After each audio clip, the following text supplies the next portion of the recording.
So I would like to welcome my brother, my big bro, BJ Cunningham, Michigan State's all-time leading receiver, to the Quiet Time podcast. What's good with you? Nothing, bro. Just cooling, man. Out here in Montreal, man. Just getting warm finally. You feel me? Yeah. So you've been playing in the CFL the last couple years, man. Talk about your journey to your success. You know, I've seen that you've had a lot of success out there. You know, I've learned a lot from you. So talk a little bit about your journey in the CFL so far. Oh, man. You know, I got here in, July 2015. So it's going on 5 years now. You know, I got here, I was on, practice squad for about 2 months. And then, one of the guys, somebody went down and somebody moved positions and they put me in, bro. And I haven't looked back since, man. And, it's a different game up here. So I had to get adjusted a little bit. I had to, get in more running shape, drop a couple pounds, because it's bigger field, more running. You got to, sustain it longer. So, but, as far as being in Canada, man, I learned a lot. Even with the business side of it, learning from my older teammates, about how that goes, how the owner is with the Players Association and all that stuff. So they're, I'm learning from guys like that too. So just to stay informed, man, and still ball out and have a good time and just perfect my craft, man. Just staying on my craft is what's kept me out here. You're somebody that I learned from, especially from an early age. I met you when I was 18 years old, bro, and just watched your work ethic. And this podcast is about achieving success and how success looks different in so many different ways. Like, I'm a different receiver than you. Mark Dell was a different receiver. Blair White was a different receiver. Talk about how you found your niche. I mean, I probably saw you drop one pass when I was at Michigan State, bro. So talk about how you perfected your craft. And in your mindset in terms of actually going about that. Man, so really my thing was I knew at receiver you had to get open and catch the football, right? That's what we got to do. So one thing I knew I had to perfect was catching the football, or not perfect, but work on perfecting was catching the football. So we spoke of Mark Dell. That was my roommate. So speaking of Mark, I'm going to keep it honest. He's the one. We pushed each other. So we were roommates. So say summertime would come around and, it's 8, 9 o'clock, you had an early workout, you get to chill till about 2 till your next workout, right? Or lifting or whatever. He'll be like, hey, bro, you want to go get on the jugs? Or vice versa. I'll be like, hey, you want to get on the jugs? And somebody will be like, nah, I'm good. Then we'll come back caught 100 balls today, for the rest of the day, just make the other dude feel bad. So we kind of pushed each other, and that was every year. So we were pushing each other, man. And I just learned that when I learned how to catch the football, just instinctively and not have to worry about anything, the next thing was body control for me. It was body control, catching the ball and body control. So once I could get those two things down, to me, everything slowed down. The ball was in slow motion in the air, you know what I'm saying? But like I said, Coach Manny said, iron sharpens iron. I wouldn't even be here without my brother, man. So that's a real rap. I hear you when you said that, that to me, that thing, I think about detail, the attention to detail, especially when you said catching the ball and then you said body control. A lot of receivers don't think about that, having that body control. I think that's super important. When it comes to success, you have to be detailed in what you really want. What did you really wanted to play football at a high level? So talk about the importance of your vision and your purpose and your why behind your work ethic, because I think that's important too, especially, when you're trying to achieve something like playing at the college level, then playing at the professional level, you have to have a purpose and a why behind it. So what was yours? So my purpose really, when I got to Michigan State, man, I was I was in my third year of playing football. Most guys are like that too, or some guys been playing. So I get to college, I'm still learning the game a little bit. You know what I'm saying? So it didn't really click.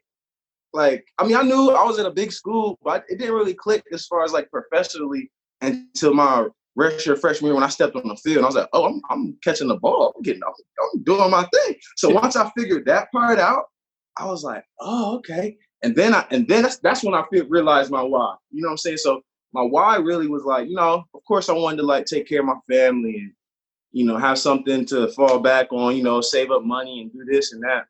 Which I do. I have businesses back home, family businesses and stuff. But for me, bro, it was respect.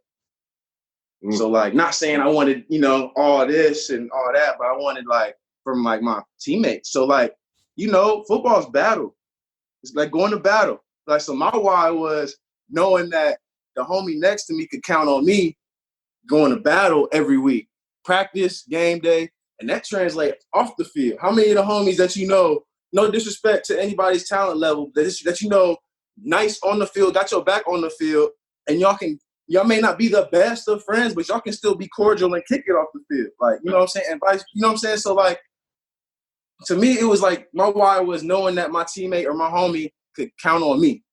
You know what I'm saying? That maybe sound kind of weird, but it was a respect thing for me from my peers. Like, so that's really that's some of the stuff you would say in the huddle to me. Like, come on, young, I need you. Yeah, I need you, bro. I need you, bro. We bracketed over here. You held it down. Yeah. You know what I'm saying? Look, what was the Alabama game? We getting blown out. I got a broke foot. I was like, I need you. What you did? It took a hitch to the crib for like 8. And you was the hypest one for me, bro. Like, things like that really mean something.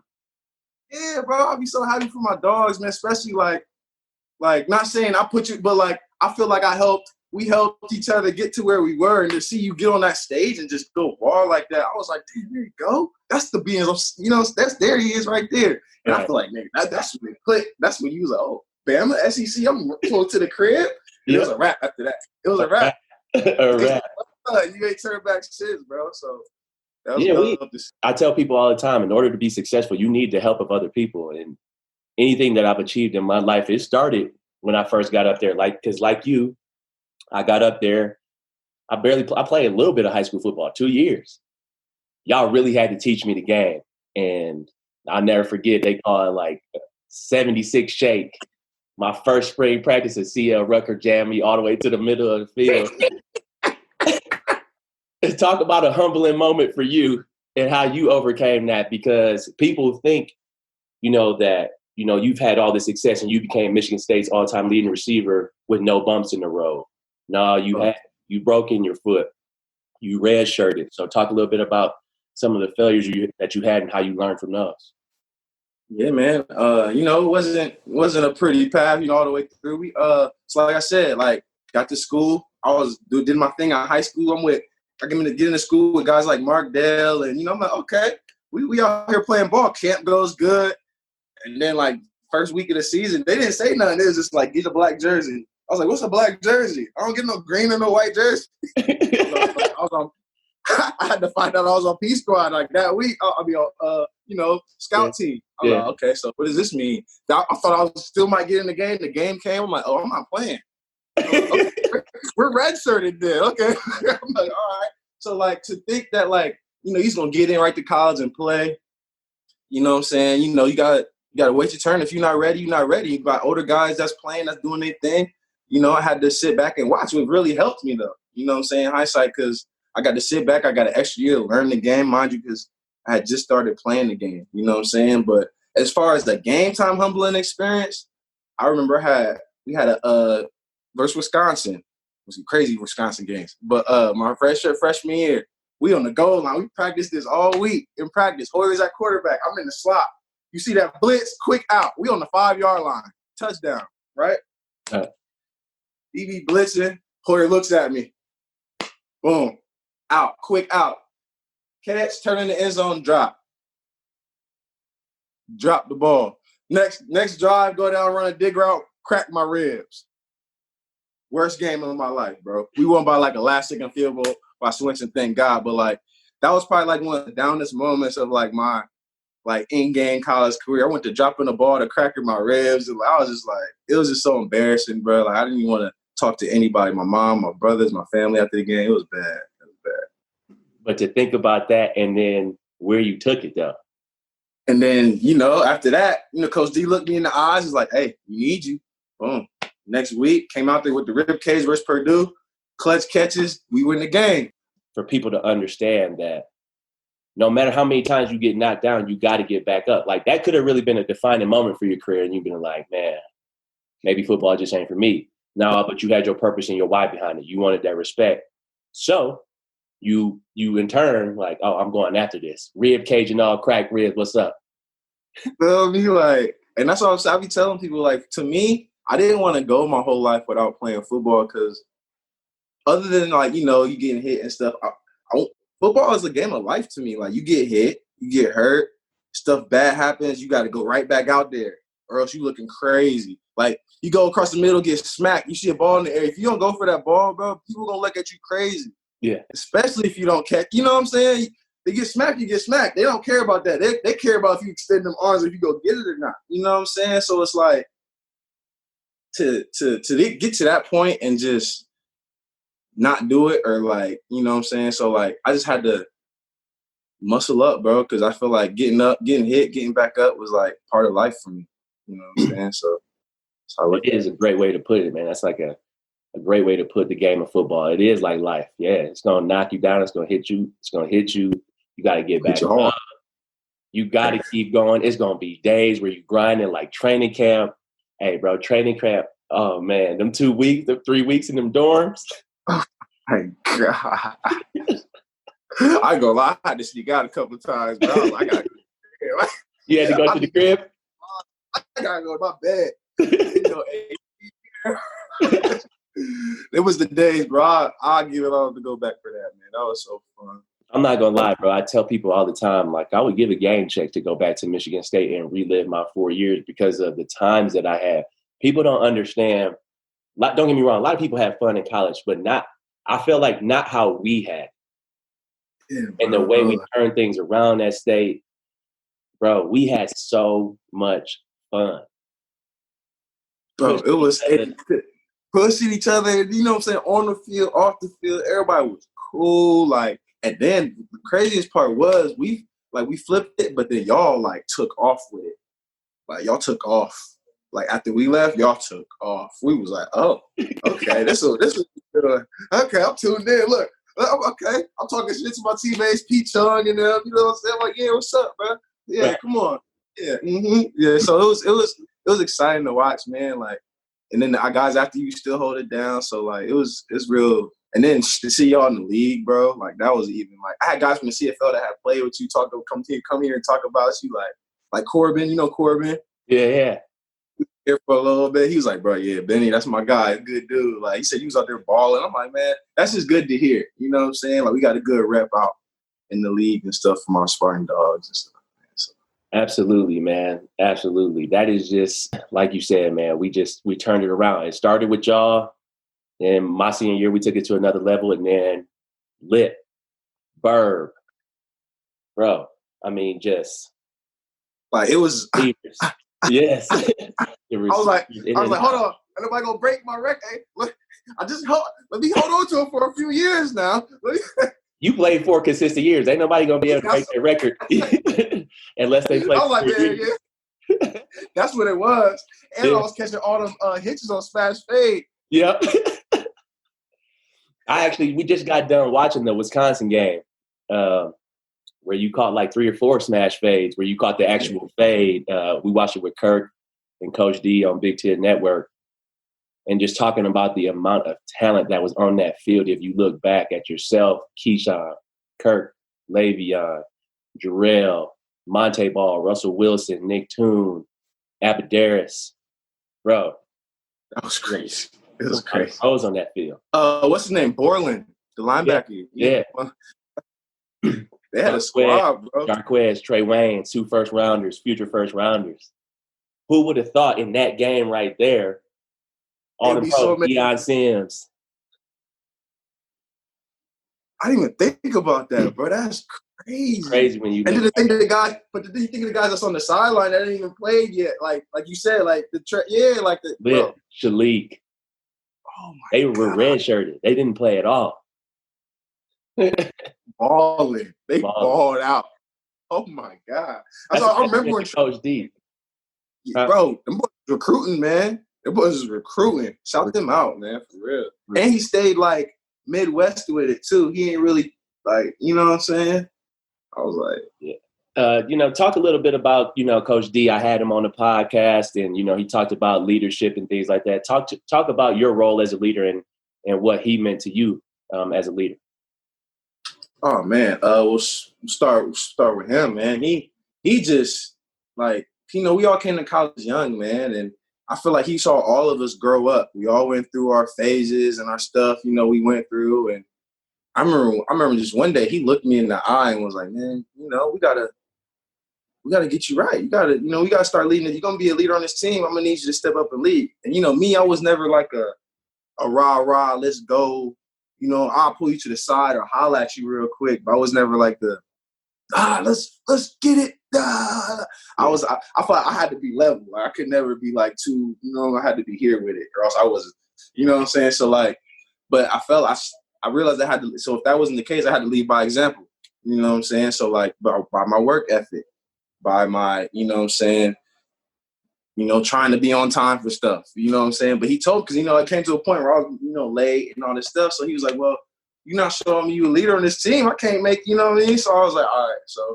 So basically I just had to start working and, being on time and stuff and going to my tutors and stuff on time and, letting the younger guys see that, I'm handling my business. Like, they see me handling my business. Like, all right, well, it's like cliche to say, but it's true. Like you see like where you stars on the team doing like going to class, going to tutors.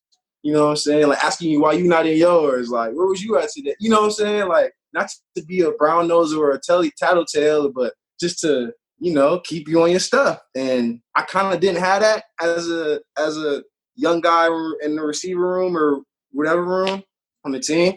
So, I feel like I couldn't let that, be for my young guys. You know what I'm saying? So that's the conversation we had, man. And, that's a hell of a man right there. I'm glad I got to go back this homecoming to see him. We had a great talk, man. He's like the people look at him like, oh man, he's the coolest laid back dude, man. Like, especially once we started winning and stuff, he started getting real cool. After all them trick plays, he's like, oh, I got this, he's straight. And you can see it in him though. You can see the calmness in it. It was like, okay, he good now. He in his bag. So like to see that, man, and see him succeed and and get back to see him right before he left, man, was just amazing, man. I love him. And like I said, well, your game check is different than mine. I'll give a few game checks to go back and do it all over again. You feel me? I feel you, bro. I feel you. Man. Yeah, Coach D, bro, it's just something about him, bro. He had that swag. He gave us that swag. But like you said, when it comes to leadership, sometimes we have to delegate it. And he turned us all into leaders. Look, when you come into your junior year and your senior year, he points you and look you in your face like, you're a leader of this team now. And the only way we're going to win is off y'all's success. And he put you in that position to like, all right, it's on you. I call the plays, but what you going to do with it? What you going to do? Like, he going to call the same plays too. Yeah. They make them stop it. Right. Aspen, Matt Fade. I don't know if they still named the same, but you got Aspen Pump. Right. Aspen, 3rd and 5, Aspen. Yeah, they know it's coming. They know it's coming. It's crazy the success we had with that, calling the same things. That means it just really come down to execution. And that's what he was telling us. And the thing that he used to always harp on us, man, that to this day, I used to be like, man, whatever. But now, like, being a pro and being older, bro, everything starts up front, bro. Like, everything. Even in life, everything starts up front, bro. Like, he'd be like, he wasn't lying, bro. Pound, green, pound. Yeah. You know what I'm saying? So, like, just his little, he don't even know. I had to text him the other day, like, bro, you even know the effect you had on me, bro. I just appreciate it. You my dog. You know what I'm saying? So, he a good dude, man. I definitely appreciate all the lessons that we learned there, the Spartan challenges, like accountability. Because when I'm able to talk to you or, we could pick up a conversation like this, like we still in school.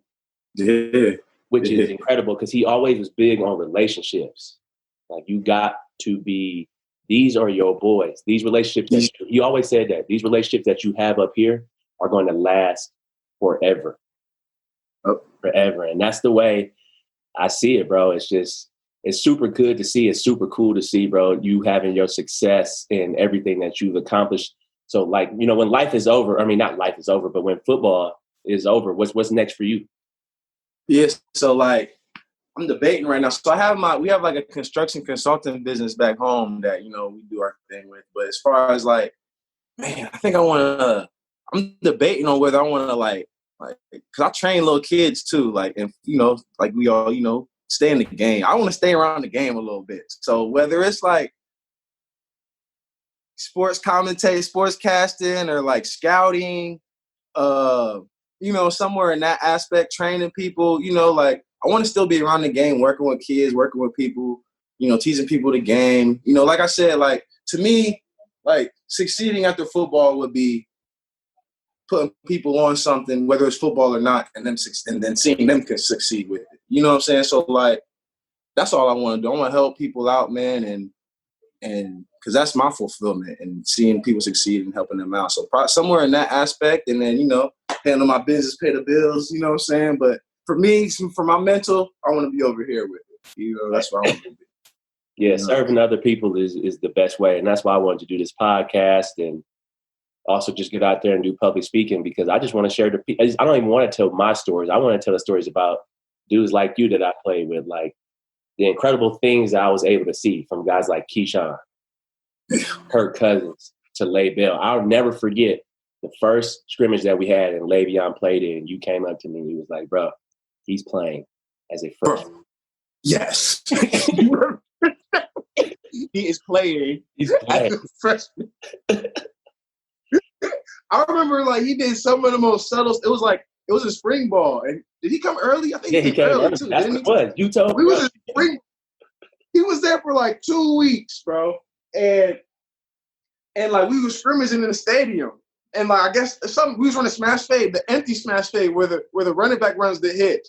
And nobody was on the ball on his side of the ball. Coach Craig paused it. He was like, now, all the receivers, we know this. Receivers not on the line of this. He's not, smash fade, the slot's supposed to be on the ball. Right. He wasn't on the ball, right?